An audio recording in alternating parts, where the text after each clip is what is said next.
You are listening to the No Gimmicks, Just Sweat podcast with your host, Eric Logan. No Gimmicks, Just Sweat is dedicated to hearing the journeys and unique stories behind an athlete's training and what drives them.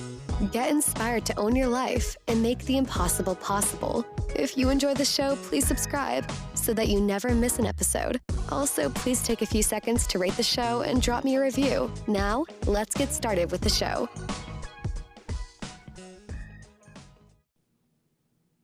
Hello and welcome to a new episode of the No Gimmicks Just Sweat podcast. And today we are welcoming back Kara Ollick. And Kara was a guest on episode 17. And she is coming back today to talk about her experience running the New York City Marathon. Kara, how are you doing? I'm doing wonderful. Still flying high from that New York City Marathon. As you should be. As you should be. So let's kind of get into it. So, okay. New York City Marathon. So what was it like to get ready and qualify for it? Okay, so for me, my journey to New York, the New York City Marathon really started, I think, in 2019 is the first time I ran it. I ran it for Autism Speaks. So after running it for Autism Speaks in 2019, that's why I ran for it this year too. I was supposed to run in 2020. But as we know, a lot of races got canceled. So for me, it was really signing up with Autism Speaks to run for them, because it's always an awesome opportunity when you're running for more than just you. Mm-hmm. So that's what really started the journey. And then I was just really going to run. I trained myself for 2019, and I was just going to train myself this time. But after getting my coach in January and seeing she was getting me PR after PR after PR, I decided that even though New York is not known as a fast course by any means, it has 5 bridges and actual hills, that I wanted to go for a PR and a Boston qualifier while running New York this year. Oh, wow. Okay. PR and the Boston qualifier. Yeah. Double duty. Yep. All right. So, when you decided you were going to do this, how did your training? Did you train it differently, or did you have to kind of step up your training a bit? Okay. So it was interesting because I guess in the midst of my training that I had to sit out of running for 4 weeks because my dermatologist did a little procedure on my leg. So I was a little nervous because then my training became 12 weeks and I'm used to like 16, 18 weeks since I am a master's. At 44, I was like, 12 weeks going to be good enough. I'm not sure about this.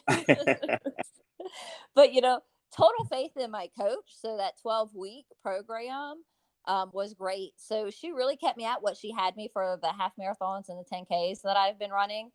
I have 2 days of strength training in there, 5 days of running, with one of those days being a quality session, my speed work, be it tempo or intervals, and then one of them being a long run. And like every other long run was easy. And then the other one would be easy with some tempo miles in there at marathon pace. So we kept that up. I ended up doing 2 20-milers. The last one with 10 miles of marathon pace. That was a killer. But yeah, so my training intensified for the fact that I actually had a coach that was keeping me on point with the speed work, because even when I wouldn't hit the paces, I would apologize because I'm a very pace oriented person. She's like, no, this is fine. She did not make the paces any easier. I didn't hit them, but that didn't make the paces any easier the next week. So I think it's just that mix of, that hard work, that determination that she keeps setting these paces. She's going to throw them at me. I'm going to do whatever I can to hit those paces. Which I think really benefited me in the marathon because my speed work paces were anywhere from 30 seconds to a minute faster than my marathon pace. So she had me hitting in those faster times so that when I was running my marathon pace, it didn't feel as hard. Okay. Yeah. And let's remind everyone who your coach is. My coach is Lindsay Hine. Okay. Lindsay is not only a coach, but she's also a podcaster as well. Yes, she is. Yes. All right. As your training is going, did anything change as far as your nutrition going up to the New York City Marathon? Oh, yeah. So again, working with my dietitian, Anna Turner, I guess we met like a week or two before New York City Marathon. And I didn't do like a carb load day. So that Okay. whole week before the marathon was actually what we call a hard plate, which means half carbs. Oh, So okay. every meal was half carbs and then 25% color, vegetables and fruits, and 25% protein. So I actually was just eating more carbs throughout the week instead of just like one or two meals. Interesting. Yeah. That's interesting. Okay. Yeah. All right. So we're moving up to getting to New York. Yes. I'm gonna safely assume that given everything going on, the trip to New York was uneventful. Pretty much, given the extra precautions needed, Hmm. for travel, but there wasn't anything major that you had to do differently as far as getting to New York City. No, it wasn't. I was a little nervous. I didn't know how their ride shares would work, like buses and everything, because um they've had a little bit more restrictions than Georgia has had. So I wasn't sure about that. But there really wasn't. I mean, everything still operated, buses still operated, taxis still operated. So I actually had no glitch in the travel. Okay, and the reason why I kind of asked that question, given everything that was going on, and then you got this influx of people coming in from all over the place, were things gonna change? Were there gonna be a little bit more restrictions or whatnot? No, no, they New York City did a fabulous job of welcoming. I think there was almost 25,000 runners. Right. Yeah. Yes. All right. So you're in New York. This is the night before the race. Okay. So what was your feelings that night before the race? So I was calmer than I thought I would be. Okay. So I'm usually like excited, nervous. I was a bit calmer, which made me just a little bit nervous. Like, why am I so calm? I'm about to try to Boston qualify PR at the New York City Marathon. Why am I so calm? But I really was. I was, I had a plan. I had talked to my coach. I had talked to my dietitian. I knew the plan. I had went shopping for everything I needed for race day because I was going to be on Staten Island for 6 hours waiting. So went shopping and then really just did my to-do list, did my rolling, had my outfit, did the little flat me post on Instagram, and you know Okay. All right. So let's go into race day. Let's kind of go into your race day experience, and let's start with getting to the starting line, but then also let's go up to like the first half of the race. okay, okay. Well, so for New York, you actually have to pick a transportation, whether you're going to get over to Staten Island to the start line by bus or ferry. Mm-hmm. Just due to comfort and knowing it, I chose bus and I chose 5:45. I had to choose my transportation before I found out that I had a noon start time. Mm. Yeah. So being the early bird I am, I was even earlier to the bus and they just let me right on in. So I was at Staten Island by 6 o'clock. With Oh wow! again, So 6 a.m. right? yep. 6 a.m. for a noon race. Yeah. Wow. Yep.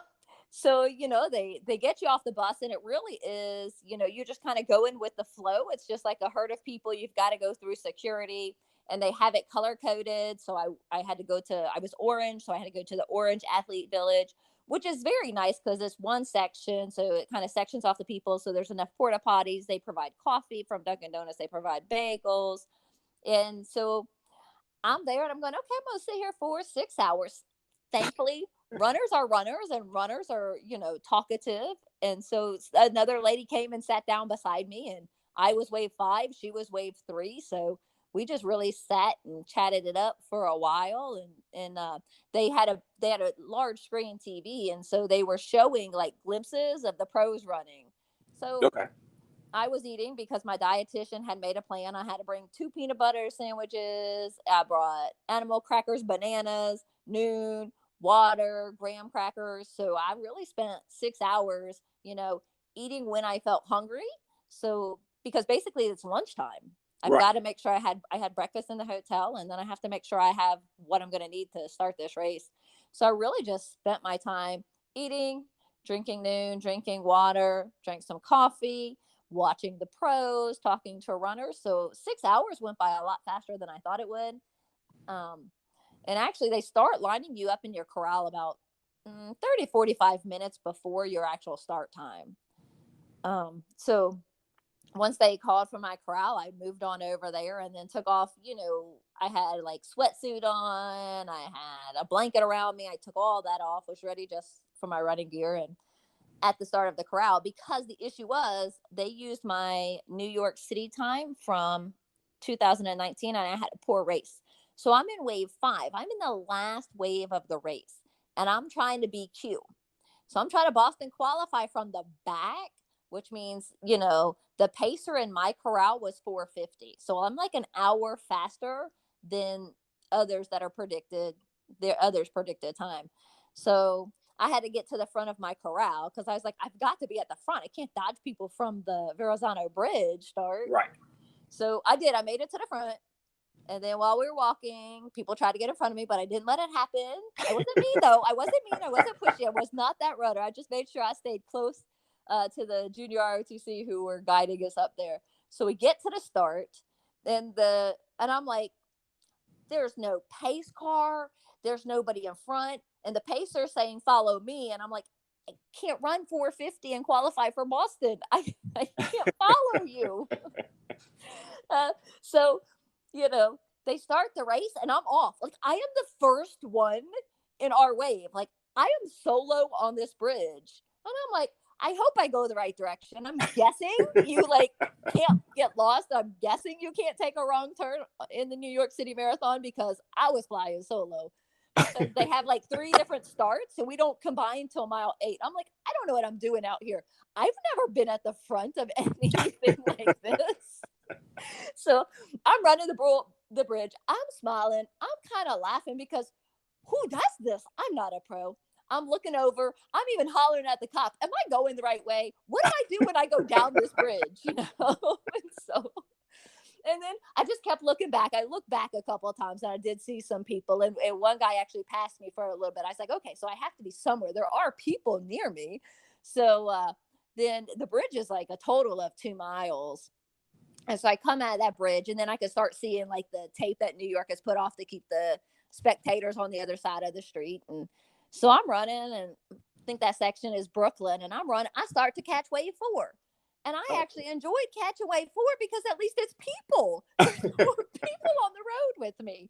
I mean, in what other time period or what other place would just an everyday runner be by themselves running kind of solo at the New York City Marathon? It was definitely a little surreal. But I started catching people. And so I was feeling good. The crowds were out. It was a little sparse here and there, but I was pretty impressed because it was a noon start. How many of the spectators were still out there cheering everybody on? So definitely love that. So I just kept running, kept fueling. I had my fueling instructions, took my Martin is what I take for my carbs. And I was just doing everything. So it really, I actually hit those first half faster than projected. I was feeling good and running good. So I just kept running strong. I guess it was about mile 12. I started feel my stomach. I'm like, oh, don't know what happened, but I'm just going to run through it. And what happens, happens. So the first half of the race, I actually ran it faster than projected. Oh, okay. Well, I want to kind of go back, a little bit, so you waited 6 hours. And I mean, maybe it's me. I'm one of those people that even if we have a 15-minute wait for a start, my mind just kind of, okay, I'm ready to go, ready to go, ready to go, ready to go. And, it sounds like you maintained that drive for 6 hours. Just kind of yes, I'm here, I'm ready to go. I'm just going to chill for 6 hours. Yeah. I think one person said they were going to try to go in an earlier wave. Mm-hmm. And just from my experience in the last New York, they were pretty good at looking at your bibs and turning people away who weren't in the right corral. So I was like, no, I'm just going to wait it out. And I had my plan. I knew when I had to eat. So I knew my hours. The other lady that was talking to me was a great distraction. I mean, watching Molly Seidel and what she was doing in the New York City Marathon was, that really passed a lot of time because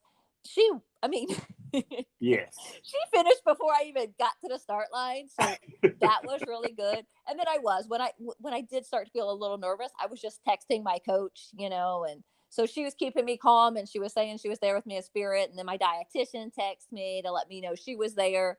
So really knowing, I call them my dream team. So really knowing that my dream team was like with me in spirit, that helped keep me calm, because not only was I running for a BQ, a Boston qualifier, and a PR, but I was also, running for Autism Speaks. And then I also had this team that had worked hard to get me to this moment.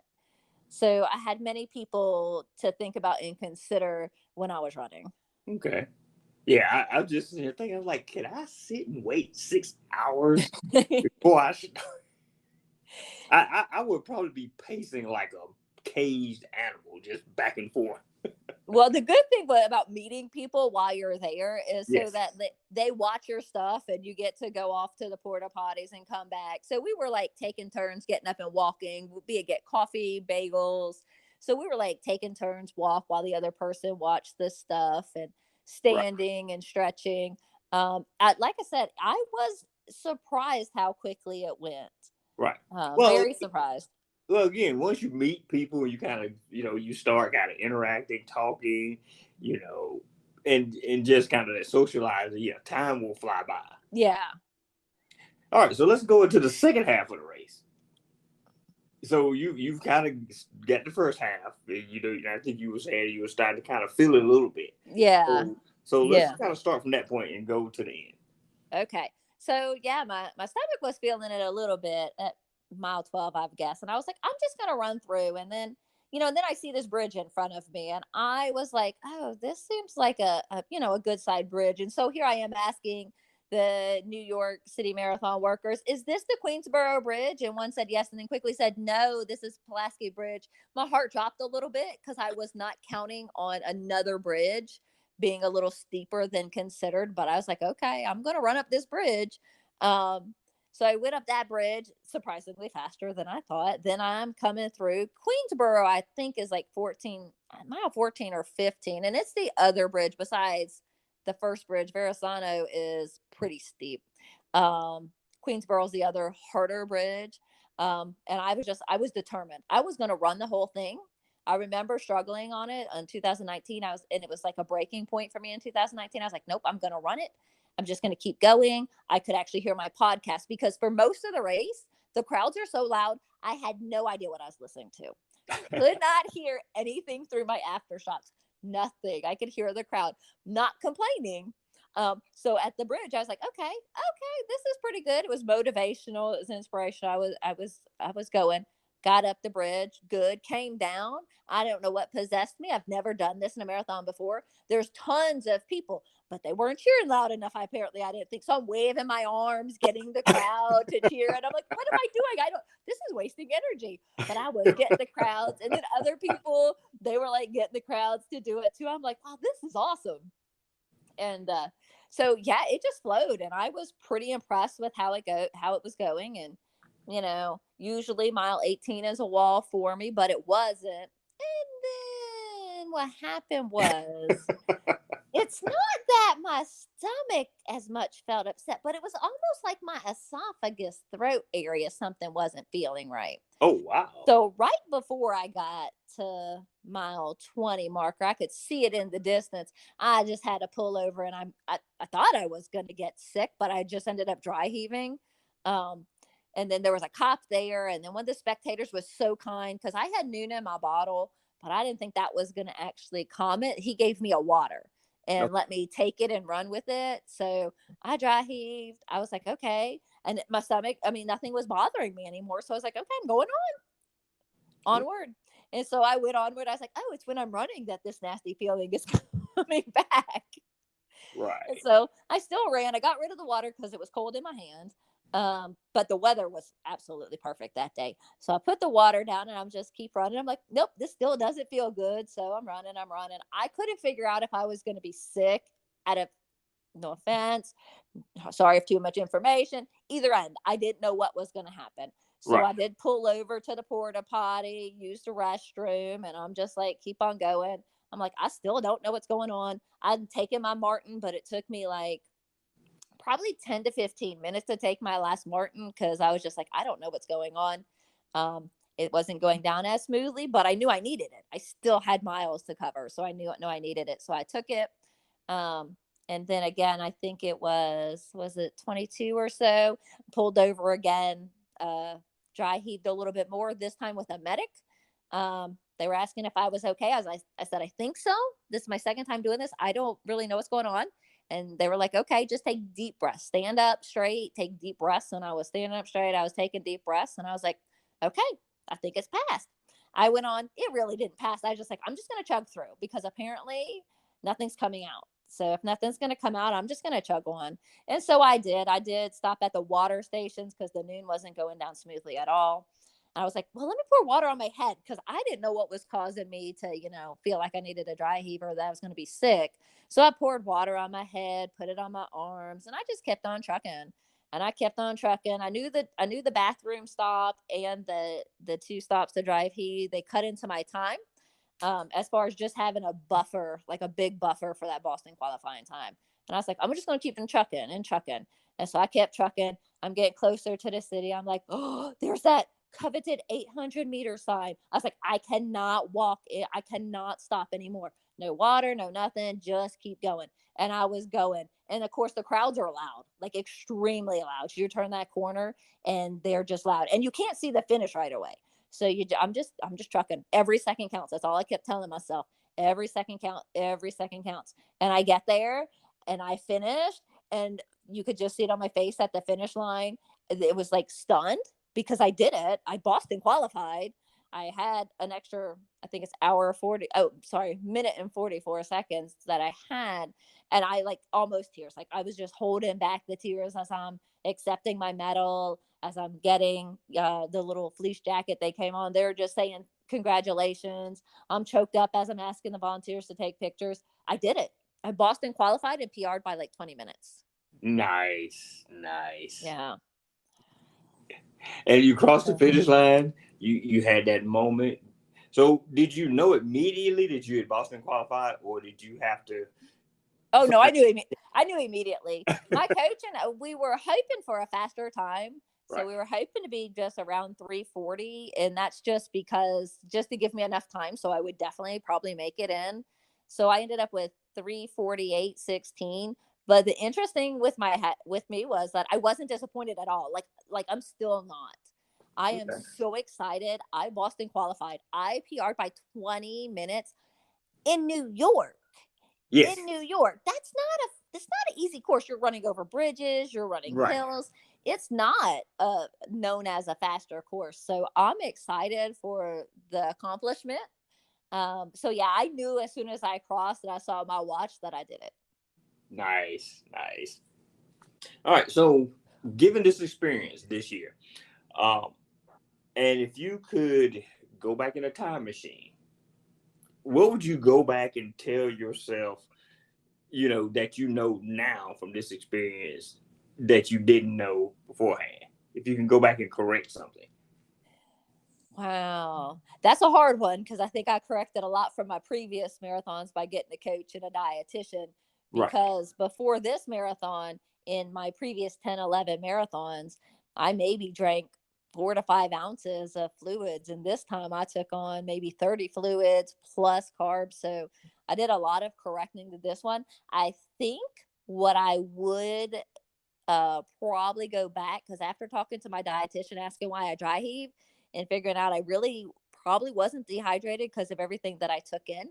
And she said it's just the intensity of what you're running. Then I was like, okay, I would probably during those intervals and the tempo runs, I would probably tell myself become more comfortable with the uncomfortable, because I think that if I hit those paces and push myself for some of that discomfort in the training runs, then I could have pushed myself more through what I was dealing with at the end of the marathon. Okay. All right. So, and what would you recommend to someone, or what type of advice would you give to someone who kind of desires to run the New York City Marathon? Okay. Well, it depends on what their desire for. If they really want to run first, since New York City Marathon is a lottery. They'd either have to luck it out and get in the lottery, or they would have to go for charity. But besides that, if they're in and they really want to run it, I would say one, if you want to just run it for fun, enjoy it. It is a magnificent race. The city really comes out for you. Enjoy every moment. Whether you're trying to Boston qualify, PR, or just enjoy a marathon, it's an electrifying atmosphere. Enjoy every moment. If you are out there and you're thinking, I want to go out there and I want a PR, one, of course, my suggestion would be, hey, if you think you need it, get a coach, because they're great. They give you that moral support. My coach believing in me really got me through my training sessions and my training cycle. So get a coach. If not, set up that training plan, be prepared, and then really just dedicate yourself to the time of it, because training for a marathon takes time. And there are times, and you hate to say you're making a sacrifice, but there are times that you might say no to doing something in order to make sure that you're ready for that 20 miler the next day. So I would say be committed, be dedicated, and set your goal, whether it just be to finish, have fun, but set that goal so you know what you're working for.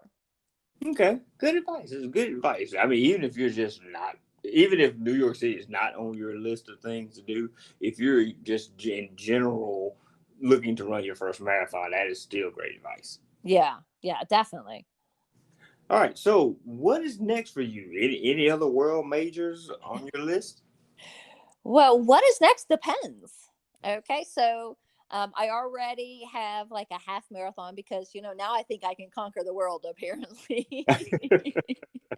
So I already have my half marathon PR is on like a 2,000 2,000 feet elevation drop. So I want my PR to actually be on flat land. So I've got that set up for February.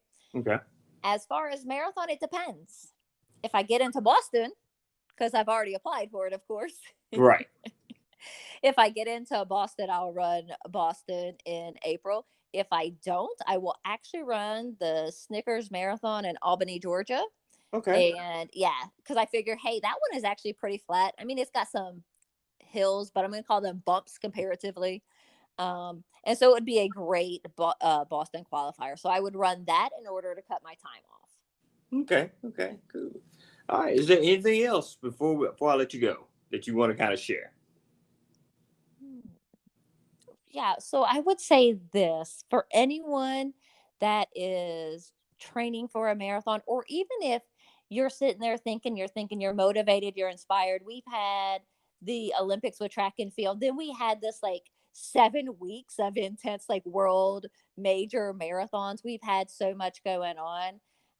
Anyone feeling inspired, whether it be 5K, 10K, half marathon, I say go out there, set a goal, get it done, but have fun with it. I think what really helped me in my training for New York is that I was having fun and enjoying it again. I hadn't enjoyed long runs in years. Like they were absolute dread. But running was fun again. And it definitely changed my attitude, which definitely changed my runs. So I say, hey, if you're feeling inspired, set that goal, sign up for that race, and do it. You never know what's going to happen. Yes, that is awesome advice. So, Kara, again, thank you for coming on here and sharing your experiences with New York City. And anyone, if you want to find out more about Kara, if you go back and listen to episode 17, you can learn her whole story there. Yeah. Thank you. Yeah, thank you. It was great talking to you again. Great talking to you. Have a good one. All right, you too. All right. Bye. Bye-bye. Thank you for listening to this episode of the No Gimmicks, Just Sweat podcast. We really appreciate everyone who tunes in each week. If you enjoyed today's show, please support us by subscribing, rating, and reviewing the show wherever you listen to podcasts. And remember to tell your friends about the No Gimmicks, Just Sweat podcast, so we can continue to have awesome conversations with everyday athletes just like you. Until next time, have an amazing week.